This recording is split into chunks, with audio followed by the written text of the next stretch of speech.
So today on my story, I'm going to say, ask me anything about my vaccine experience. Make sure I spell that with a little heart so people feel a little welcomed. TikToker Ellie Zeiler is doing an Ask Me Anything with her followers. The 17-year-old content creator with over 10 million followers is known for her posts featuring fashion hauls, beauty hacks, and viral dance videos. But today, so many people asking. She's talking to her fans about the COVID-19 vaccine.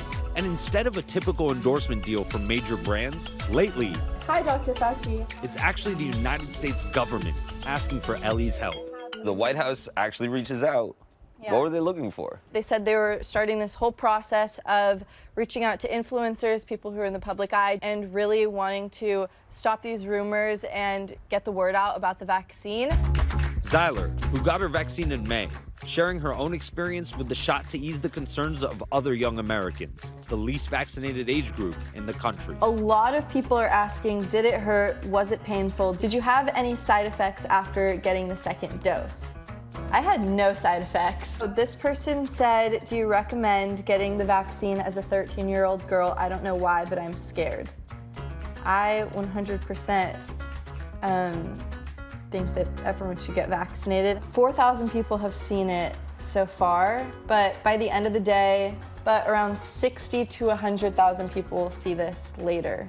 As the country battles another COVID surge, doctors say this is now the pandemic of the unvaccinated. Fewer than half of Americans aged 18 to 24 are fully vaccinated. And with the highly contagious Delta variant spreading and schools starting up again, the rush is on to get shots in the arms of America's youngest generation. The Biden administration is reaching Gen Z in the best way they know how, through their phones, enlisting the likes of social media icons. If Olivia Rodrigo tells you to get vaccinated, you get vaccinated. Like Olivia Rodrigo. This is a day in my life as a White House intern. Benny Drama, even Dude with Sign to help get the word out. I mean, what's that like? You started out this page lip syncing.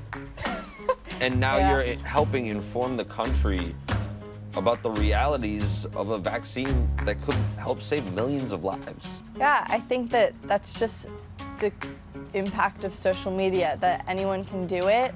And they're not just promoting vaccines, but combating a growing tide of vax misinformation and unfounded conspiracies running rampant on social media. Did you feel a responsibility to your followers to speak out about the vaccine? Yeah, I was used to, in the beginning of the pandemic, being a positive place for them, to actually giving them useful and straight up factual advice that I knew was going to be beneficial because I talked to Dr. Fauci about it.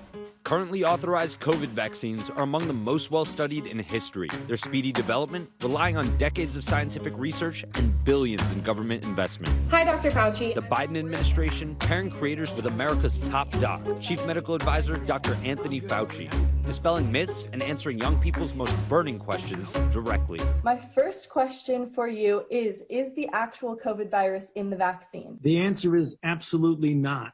It is not the virus. It's one particular protein called the spike protein. I keep hearing people talking about fertility being a reason not to get vaccinated. What's your opinion on that? Well, it's not an opinion, Jax, it's the facts.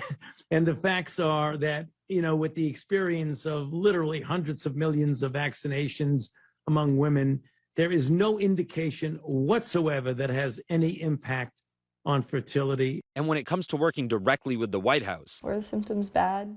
many of these social media stars are doing it for free. Influencers are used to making tens of thousands of dollars per post. Why do this? They're doing it because they believe in it. Promoting vaccination and working with the White House is a status symbol. It's almost like the real clout is getting to sit down with Dr. Fauci. Exactly. I mean, Dr. Fauci is a hugely viral figure. And by the way, doing an interview with Dr. Fauci, that generates enormous engagement on their social channels. So these influencers are getting a lot from the deal, even if it's not direct payment. Hello, everyone. Aiden Cohn-Murphy founded Gen Z for Change, an organization recruited by the White House to help promote the vaccine. So Gen Z for Change is a coalition of over 500 TikTok creators with a combined following of about 432 million people. Our cumulative reach in 1 month is about 1.5 billion views. That's more than CNN, MSNBC, and Fox News combined per month.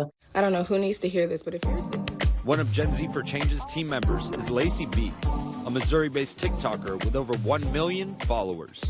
I'm personally talking to my Black and brown communities here when I say, I understand why we wouldn't trust that the government gives us, but I'm also telling you that we are the most affected by the virus. What are some of the specific hesitations that you're hearing about as to why people won't get the vaccine? Most of the questions were just basically, can they trust it? And just seeing how I reacted with it and just asking me like my personal experience when it comes to the vaccine. In Missouri, where she lives, less than 50% of the population is fully vaccinated, and only 28% of the Black community is a part of that group. In my videos, I do speak in English and Spanish and make sure I have subtitles just because I want to reach the largest audience possible. I keep trying to tell you, you're going to be genetically modified. Community mistrust is not to be confused with active disinformation. It's going to be the perfect time and the perfect stage set to bring in the Antichrist.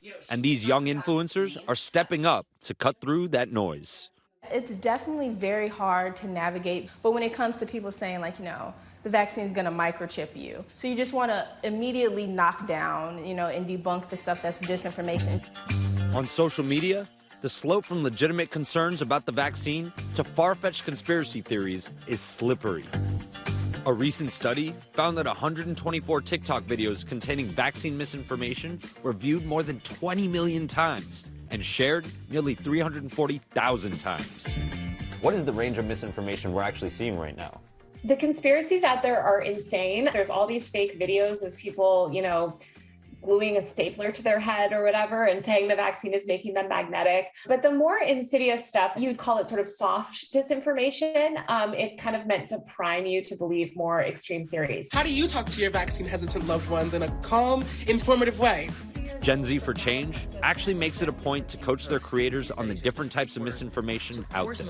We talked a lot about the truth sandwich, which is kind of coming in with a very empathetic approach, explaining a little bit of the truth behind the vaccine, and then kind of dislodging the rumors and the misinformation that the person might believe without making them feel small, because nobody ever wants to be told that they're wrong. And then closing out with again, an empathetic approach and linking them to sources where they can do their own research. Each creator we spoke to acknowledges that some of the inaccuracies they see online come from followers' parents. Is it frustrating to think that a lot of the misinformation that young people are getting is actually coming from their parents? It's so frustrating because they grew up in a different atmosphere that we did, and so it's very much like we have to take control of our own destiny. We know that navigating conversations with your family about the vaccine can be difficult. So we made a video kind of talking about based on the type of parent you have, here is how to approach them in a conversation without making them mad, without causing any strife, and but to have an effective conversation with them about how to get vaccinated if that's something you want. Still, it's an uphill battle for these creators. A study by UC San Francisco researchers found that about 1 in 4 unvaccinated people aged 18 to 25 said they probably will not or definitely will not get the COVID-19 vaccination. Do you think these pro-vaccine campaigns are enough to get the unvaccinated vaccinated?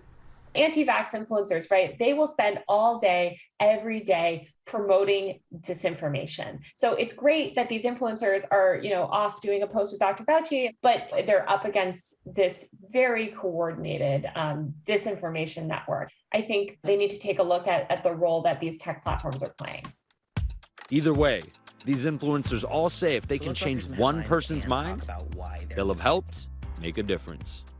100% would definitely be the goal, but even just constantly getting a higher number of people that are vaccinated and getting lower number of people that are in the hospital with COVID or people that are dying from COVID, because you don't want this to still be a death wish. Do you feel like you're helping? I do feel like I'm helping. I get emails and DMs a lot of the time where it was like, I got my first shot of the vaccine today because I saw your video or because I saw you, which is so crazy to say out loud, but that is what makes me continue want to do it. Hi everyone, George Stephanopoulos here. Thanks for checking out the ABC News YouTube channel. If you'd like to get more videos, show highlights, and watch live event coverage, click on the right over here to subscribe to our channel, and don't forget to download the ABC News app for breaking news alerts. Thanks for watching.